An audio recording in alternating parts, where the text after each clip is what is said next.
Hello friends, welcome to WiFi study changing the way of learning. स्वागत है आप सभी का इंडिया के number 1 study channel WiFi study में। तो कैसे हो सभी आप लोग? आई होप सभी बहुत अच्छे होंगे, शानदार होंगे, जानदार होंगे।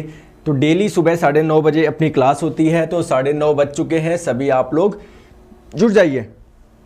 ठीक है फ्रेंड्स, आवाज़ वगैरह अगर सही आ रही है तो एक बार थम्स अप करके बता देंगे आप लोग। क्या आवाज़ वगैरह बिल्कुल सही आ रही है? चलिए, तो मैं आप लोगों को बता दूं, ये लाइव टेस्ट नंबर 8 है। इससे पहले 7 क्लास हो चुकी है और आपका जब भी पेपर हो इस नंबर पे आप लोग व्हाट्सएप करना ना भूले अपने क्वेश्चंस, है ना। और मैं आपको बता दूं, डेली 1 PM पे भी क्लास चलती है दोस्तों, इसको बिल्कुल भी मिस ना करें। बहुत शानदार क्लास होती है। साइंस के मोस्ट इंपॉर्टेंट MCQ चलते हैं दोपहर 1 बजे। यहाँ पर आप लोगों को आपकी रैंक भी मिलती है कि आपकी रैंक क्या आई है ना। रोज 6-7 हज़ार बच्चे इसको लाइव क्लास अटेंड करते हैं, तो उसमें से आप लोगों को आपकी रैंक मिलेगी। तो इसको जरूर करा करो। इस क्लास के लिंक मैं आपको कमेंट सेक्शन में डाल दूंगा। और बाकी आप लोग अनअकैडमी लर्निंग ऐप पे जाइए, वहां पर मेरा नाम सर्च करिए, नीरज जंगड़, मुझे फॉलो करें। यहाँ पर स्पेशल क्लासेज में आप लोगों को मिल जाएगा। ठीक है, अगर आप लोग नए स्टूडेंट हो तो आप लोगों से कोड पूछा जाता है, कोड आप लोग लगा दे नीरज 11 और अनलॉक कर दे। आप लोग सारी क्लासेस देख पाओगे, सारी स्पेशल क्लासेस। ठीक है,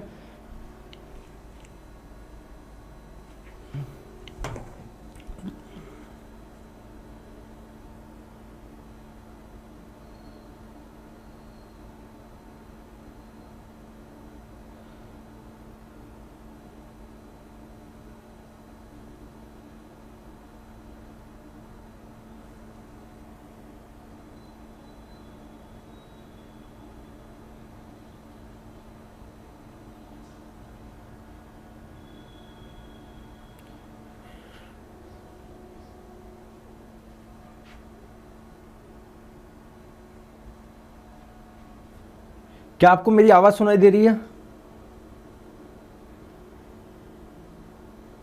बताएंगे सभी।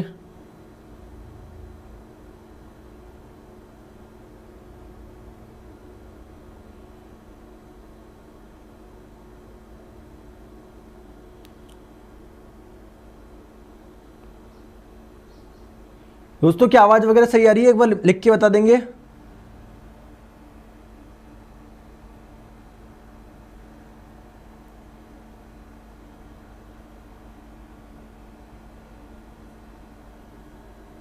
हाँ, आई थिंक अब ओके सब है ना। आई थिंक अब ठीक है ना।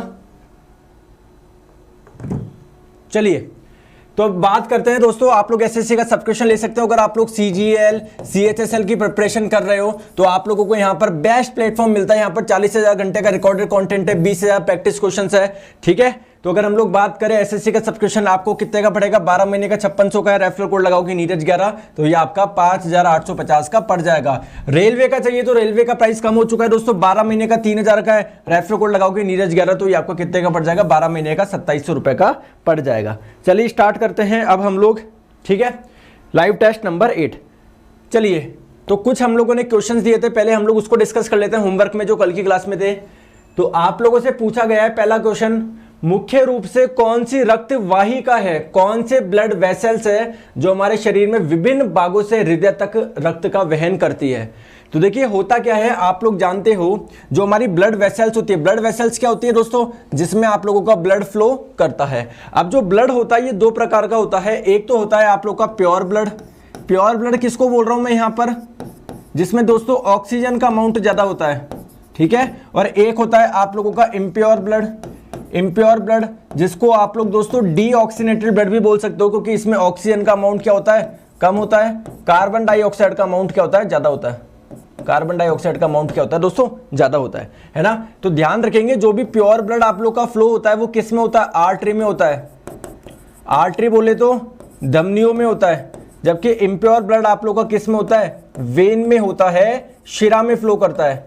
अब ये मान लीजिए दोस्तों आप लोग का हार्ट है, तो ध्यान रखिए हार्ट क्या करता है, प्योर ब्लड को पंप करता है। तो हार्ट से दोस्तों जो ब्लड जाएगा वो मान लीजिए आपकी किडनी में जाएगा, आपके पैरों में जाएगा। फिर यहां से दोस्तों जो ब्लड निकलता है वो क्या होता है, इम्प्योर ब्लड होता है, अशुद्ध रक्त होता है। तो वो इम्प्योर ब्लड जो वापस आपका हार्ट में आता है वो किससे आता है, वेन से आता है, शिरा से आता है। हार्ट से बॉडी में जो जाता है आप लोगों का ब्लड वो कौन से किससे जाता है, वो आर्टरी से जाता है, धमनी से जाता है। और विभिन्न अंगों से जो हार्ट में, हृदय में जो ब्लड आता है वो किससे आता है, वेन से आता है, शिराओं से आता है। Option number A. चलते हैं आगे नेक्स्ट क्वेश्चन पे। एक ए बी ग्रुप वाला व्यक्ति खून दे सकता है, किसे दे सकता है बताएंगे?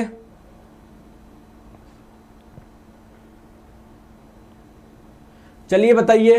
तो अगर हम लोग बात करें, जैसे मैं बात करूं दोस्तों, ये ब्लड ग्रुप ए है, ये ब्लड ग्रुप बी है, ये ब्लड ग्रुप ए बी है और ये ब्लड ग्रुप ओ है। तो एक टेबल में आप लोगों को बता देता हूं, एक टेबल कि ये जो ब्लड ग्रुप है किसको डोनेट कर सकता है, डोनेट टू किसको कर सकता है, और भैया किससे एक्सेप्ट कर सकता है।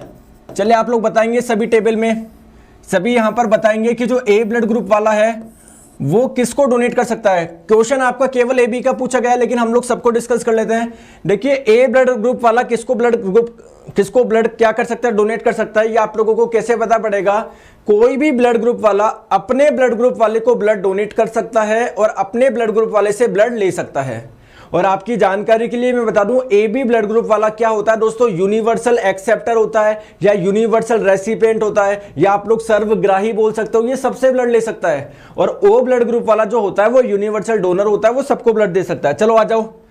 तो अगर हम लोग बात करें ए ब्लड ग्रुप वाला किसको ब्लड दे सकता है, अपने ब्लड ग्रुप वाले को दूध दे ही सकता है। और आप लोग ये भी जानते हो ए बी ब्लड ग्रुप वाला यूनिवर्सल रेसिपिएंट होता है, सर्वग्राही होता है, वो सबसे ले सकता है। तो इससे भी ले सकता है कि बिल्कुल ले सकता है। तो यहां पर दो ब्लड ग्रुप आ जाएंगे, समझ गए क्या?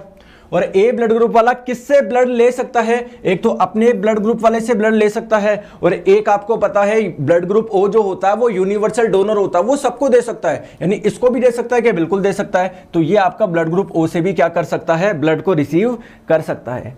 समझ में आ गया क्या?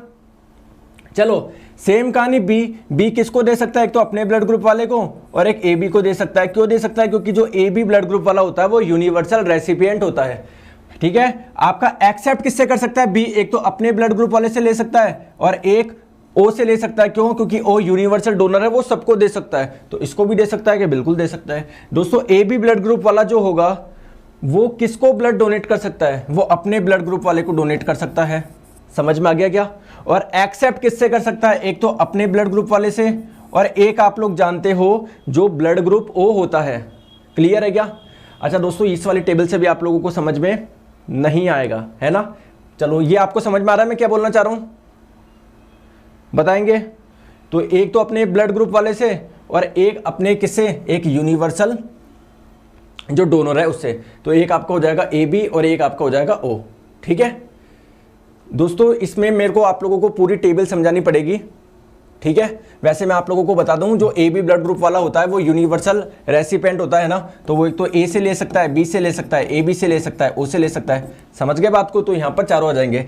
जो ओ ब्लड ग्रुप वाला हो जाएगा वो क्या होता है दोस्तों, यूनिवर्सल डोनर होता है। वो किसको डोनेट कर सकता है, वो सबको कर सकता है, ए को, बी को, ए बी को, ओ से, ओ को कर सकता है। और एक्सेप्ट किससे कर सकता है, एक तो अपने ब्लड ग्रुप वाले से कर सकता है। और आपको पता है दोस्तों, जो ब्लड ग्रुप ओ होता है ये यूनिवर्सल डोनर होता है, ये दे सबको सकता है, लेकिन एक्सेप्ट केवल और केवल किससे कर सकता है, अपने ब्लड ग्रुप वाले से कर सकता है। आप लोगों से क्वेश्चन क्या पूछा था, ब्लड ग्रुप ए वाला किससे एक्सेप्ट कर सकता है? दोस्तों ये सभी से कर सकता है, all of them. Next question आप लोग के स्क्रीन पे, किस तापमान पर जल का घनत्व अधिकतम होता है? जो वाटर की डेंसिटी होती है वो मैक्सिमम किस पे होती है, ये आप लोगों को बताना है। तो देखिए डेंसिटी क्या होता है आप लोगों का, मास अपॉन वॉल्यूम, यानी द्रव्यमान बटे आयतन क्या होता है, घनत्व होता है। अब देखिए ध्यान रखिए, जैसे मान लीजिए पानी का तापमान कितना है, 0 डिग्री सेल्सियस है। अगर आप लोग गर्म करोगे तो कोई भी चीज क्या करती है दोस्तों, एक्सपेंड करता है, उसका आयतन बढ़ता है। लेकिन पानी के साथ में क्या होता है, जब पानी को गर्म करोगे तो 0 डिग्री सेल्सियस से जब 4 डिग्री सेल्सियस पर पहुंचता है तब इसका आयतन क्या होता है, घटता है। 0 से 4 तक इसका आयतन घटता है, 4 पे इसका आयतन क्या होता है, मिनिमम होता है, न्यूनतम होता है। और जब आप लोग इसको और गर्म करोगे, 4 से 10 तक लेके जाओगे, तब इसका आयतन क्या होगा दोस्तों, ज्यादा होगा। तो आयतन वॉल्यूम मिनिमम कितने पे, 4 डिग्री सेल्सियस पे। तो ये आयतन जब दोस्तों मिनिमम होगा तो डेंसिटी क्या होगी दोस्तों, मैक्सिमम होगी। तो ध्यान रखिए पानी का आयतन 4 डिग्री सेल्सियस पे न्यूनतम होता है और अधिकतम घनत्व बात करें तो वो 4 डिग्री सेल्सियस पे होगा। तो right answer option number B. Next question आपके स्क्रीन पे, ए बी में डोनर पूछा था क्या? अच्छा, ए बी ग्रुप वाला व्यक्ति खून दे सकता है, आई एम रियली सॉरी, उसमें वो पूछा था, ठीक है, डोनर पूछा था। तो दोस्तों ए बी आएगा आंसर, है ना, आंसर ए बी आएगा, इसमें ए बी आएगा। आई एम रियली सॉरी दोस्तों, मेरे को लगा कि पूछा गया था कि किससे ब्लड ले सकता है, तो इसमें ए बी आएगा। समझ गए बात को, इसमें ए बी आएगा, A B, option number B आएगा। चलिए नेक्स्ट क्वेश्चन आप लोगों की स्क्रीन पे पूछा गया है, जब चींटियां काटती है तो वो क्या इंजेक्ट करती है या उनसे क्या निकलता है, ये आप लोगों को बताना है। ये इस बार के एनटीपीसी में भी पूछा गया था और मैं आपकी जानकारी के लिए बता दूं, इस बार के जो एनटीपीसी में आया था उसमें ऑप्शन में फॉर्मिक एसिड नहीं दिया हुआ था। तो राइट आंसर तो हो जाएगा दोस्तों फॉर्मिक एसिड, लेकिन आप लोग ध्यान रखेंगे फॉर्मिक एसिड का ही दूसरा नाम क्या है, मेथेनोइक अम्ल है। इसी का ही दूसरा नाम क्या होता है, मेथेनोइक अम्ल होता है। तो दोनों आप लोग ध्यान रखेंगे, ठीक है। तो आप लोग देख सकते हो दोस्तों, जो फॉर्मिक एसिड होता है इसका जो IUPAC नेम होता है वो क्या होता है, मेथेनोइक एसिड होता है। तो इस बार के जो एनटीपीसी में क्वेश्चन आया था उसमें फॉर्मिक एसिड नहीं दिया हुआ था, मेथेनोइक एसिड दिया हुआ था, तो वो आप लोग ध्यान रखेंगे, ठीक है। चलिए आ जाइए, नेक्स्ट क्वेश्चन आप लोगों से पूछा गया, काला जार नामक बीमारी का संक्रमण किसके द्वारा होता है, बताएंगे। ये क्वेश्चन भी इस बार के एनटीपीसी में आया है, ये क्वेश्चन भी इस बार के एनटीपीसी में पूछा गया है, बताएंगे किससे होता है काला जार।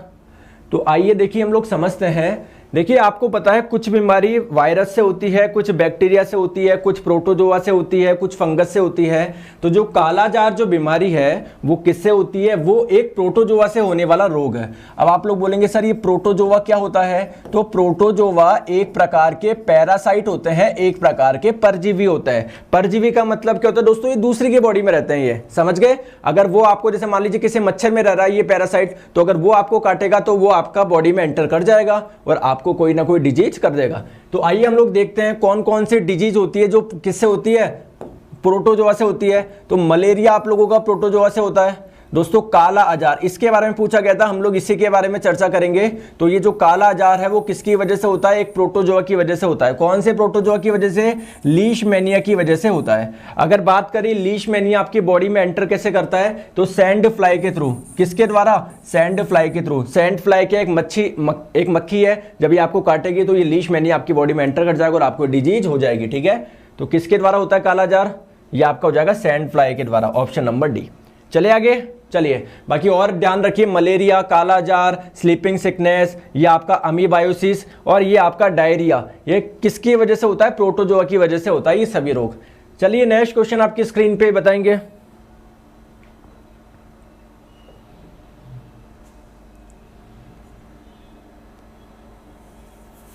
बताएंगे आंसर। सर आपकी हेल्प से मेरे साइंस बहुत अच्छी होगी, बहुत अच्छी होगी, बहुत अच्छी बात है। अब इधर ध्यान दीजिए दोस्तों, थैंक यू सो मच। चलिए क्वेश्चन में बोला जा रहा है, if the velocity of the projectile is double, ठीक है, देन इट्स मैक्सिमम रेंज।